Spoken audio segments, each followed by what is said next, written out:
2 KRI langsung dari Jakarta menuju Sibolga sini. Nah, mudah-mudahan nanti kalau KRI sudah bisa mendarat di sini, ini logistik sudah banyak. Logistik secara darat, secara udara dan laut kami masukkan ke tempat-tempat yang terisolir.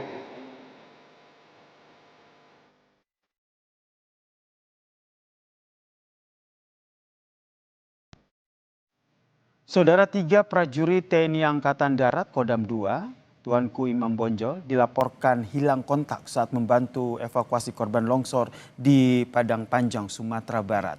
2 personel ditemukan dalam kondisi meninggal dunia, sementara 1 lainnya masih dalam pencarian.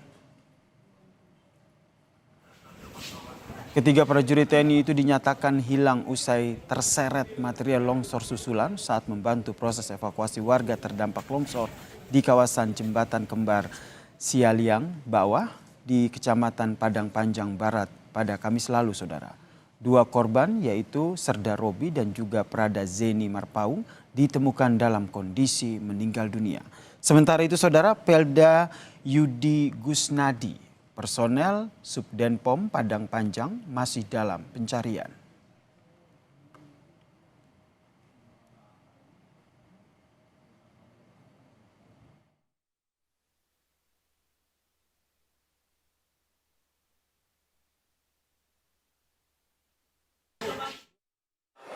Sama dengan seperti prajurit-prajurit yang lain, pada saat terjadi bencana mereka melaksanakan tugas negara, melaksanakan evakuasi terhadap masyarakat yang dampak bencana itu sendiri. Namun di tengah perjalanan melaksanakan tugas kan kita tidak bisa tahu apa yang akan terjadi. Ada longsor, kemudian dilanjutkan dengan susulan, dan pada saat terjadi banjir dan longsor susulan itulah mereka terdampak juga. Dan sampai dengan saat ini 1 anggota yang kami cari tersebut masih dalam proses pencarian. Tim gabungan pencarian korban longsor berhasil mengevakuasi 6 jenazah di Desa Sibalanga, Tapanuli Utara, saudara. Masih ada 7 jenazah yang belum ditemukan. Dengan menggunakan bantuan alat berat dan juga semprotan air untuk mengurai timbunan lumpur, tim gabungan pencarian berhasil menemukan 6 korban yang tertimbun material longsor. Total korban yang sudah ditemukan berjumlah 13 orang. 7 korban lainnya masih belum ditemukan. Polisi juga sudah membawa anjing K9 untuk membantu proses pencarian.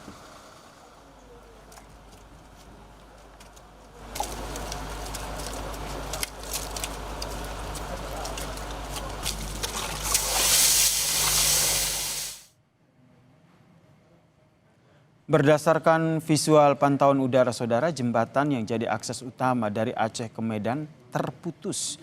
Banjir juga merendam permukiman warga. Akibat bencana ini, saudara, warga harus mengungsi ke tempat yang lebih aman.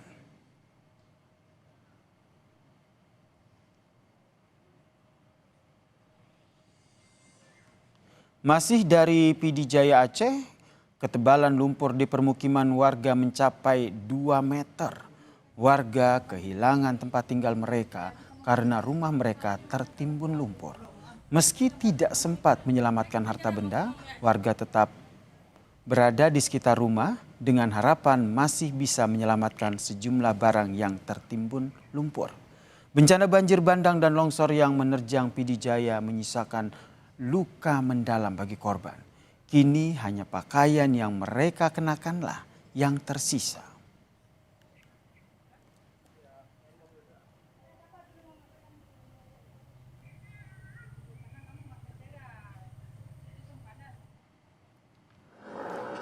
Dan untuk membantu korban bencana di Sumatera Utara, Sumatera Barat, dan Aceh, hari ini, saudara, Polri kembali mengirimkan bantuan.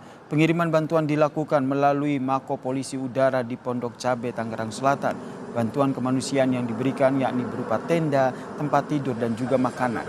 Bantuan ini diharapkan dapat meringankan beban korban bencana banjir dan longsor di Sumatera.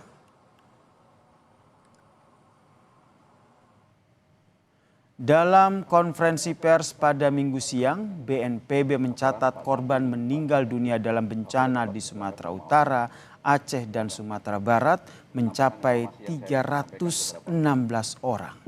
638 tercatat mengalami luka-luka dan 289 orang masih dinyatakan hilang. Evakuasi korban dan pembukaan jalur masih terus dilakukan di wilayah bencana. Sumatera Utara itu yang meninggal 172 orang, Bapak Menteri. Ini masih ada yang hilang 147 orang. Jumlah korbannya Aceh lebih sedikit daripada Sumatera Utara. Per hari ini tapi baru terdata adalah 54 jiwa, hilang 55 jiwa, terluka 8. Ternyata jumlah yang meninggal Sumatera Barat ini bertambah justru lebih besar daripada daripada Aceh. Karena ini 90 meninggal dunia disumbang oleh salah satu kabupaten kota di Sumatera Barat, yaitu di Agam. Saudara, untuk mengetahui situasi